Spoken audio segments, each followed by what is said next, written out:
और इसलिए भी नहीं कर पाते कि या तो उनको समझ में नहीं आता और या समझ में आने भी लगता है तो उनको लगता है कि हमारे हाथ से बहुत सी चीज़ें निकल जाएंगी, ये तो जनता को सीधा लाभ होगा जो हम आज तक कर नहीं सके, और ये लाभ अगर जनता को हो गया तो जनता फिर हमारी बात कैसे सुनेगी। उस प्रकार से उसके विरोध खूब होते हैं।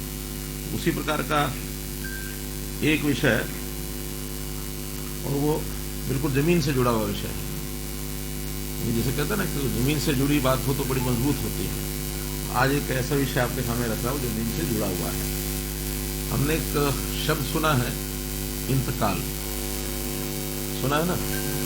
लेकिन आज से पहले जो व्यवस्थाएं चल रही थी वो इंतकाल के लिए आदमी लगा रहता था और सालों साल लगा रहता था।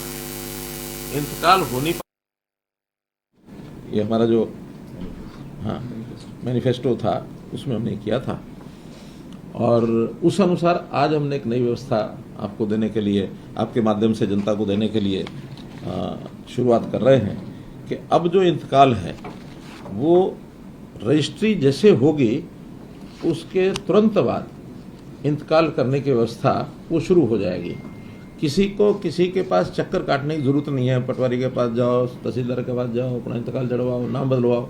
अब उसकी निश्चित प्रक्रिया यह है कि जिस दिन रजिस्ट्री हुई 10 दिन तक वो पोर्टल पर रहेगी, और उस पोर्टल पर यदि किसी ने ऑब्जेक्शन कोई देना है तो वो ऑब्जेक्शन दे सकेगा, और वो सबको दिखेगा, सरकारी अधिकारियों को भी दिखेगा। मान लो किसी का ऑब्जेक्शन है वो भी दे सकते हैं, जनता को भी दिखेगा वो भी दे सकते हैं। और 10 दिन तक कोई आ गया ऑब्जेक्शन तो वो जो म्यूटेशन है वो कंटेस्टेड मानी जाएगी। कंटेस्टेड मतलब अभी ये जब तक इसका फैसला नहीं होता तब तक ये इंतकाल नहीं होगा। अगर 10 दिन के अंदर कोई ऑब्जेक्शन नहीं आता तो ऑटोमेटिकली उस जमीन का इंतकाल हो जाएगा, और वो फिर अपने आप रजिस्टर में नाम बदल जाएगा, मालिक का नाम बदल जाएगा, उसमें अब किसी के पास जाने की जरूरत नहीं पड़ेगी। तो जैसे व्यवस्था परिवर्तन के हम काम कर रहे हैं, मैं समझता हूँ आज तक के जितने काम किए हैं उसमें सुविधाएं तो सभी में मिल रही हैं, लेकिन ये एक ऐसी सुविधा है जिसकी लोगों को बहुत बड़ी इंतजार थी। चाहे शहरी प्रॉपर्टी हो, चाहे वो गांव की प्रॉपर्टी हो, तो उन सब का इंतकाल अब ऑटोमेटिक करने की हमने सुविधा कर दी है, और इसका एक पोर्टल हमने बनाया है। उस पोर्टल को क्या लॉन्च करना है, इस पोर्टल का मैं अभी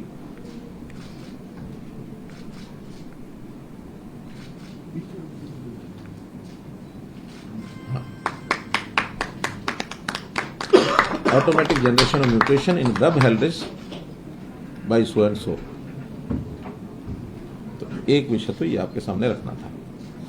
दूसरा इसी के साथ जुड़ा हुआ विषय है, इसके बारे में वैसे प्रस्तुतिकरण भी है। चलिए पहले वो करिए। ठीक है, ठीक है। 1 मिनट से अधिक नहीं। हाँ, आप बीच का बटन दबाते जाएंगे तो स्लाइड बढ़ती जाएगी। आप करिए इसको। हाँ।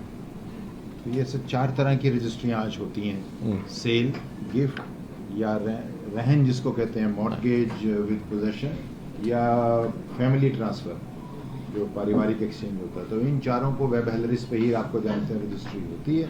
तो जैसे मुख्यमंत्री ने बटन दबाया है, इसके बाद से जैसे ही रजिस्ट्री होगी अगले ही क्षण ऑटोमेटिकली म्यूटेशन जनरेट हो जाएगा, और जो रजिस्ट्री के आंकड़े हैं, कौन किसने किसको बेचा, कितना बेचा, वो आ जाएगा। और जैसे मुख्यमंत्री जी ने कहा कि ये सारा डेटा जो है पब्लिक को इस प्रकार से दिख जाएगा, यानी रजिस्ट्री होने के 10-15 मिनट के अंदर अंदर ये इंतकाल जिसको हम कहते हैं पड़त पटवार जो उसकी है, ये दुनिया में कोई भी व्यक्ति इसको देख सकता है।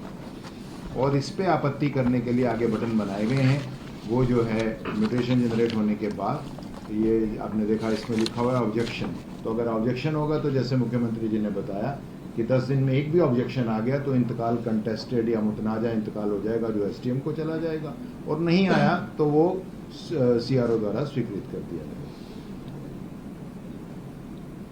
और ऑब्जेक्शन जो करेगा वो पीडीएफ कॉपी चाहे 100 पेज की लगा दे, चाहे 200 पेज की, कि मेरे पास ये निर्णय है, ये अदालत का फैसला है, वो उसको हर तरह की सुविधा उसमें ऑब्जेक्शन करने की है।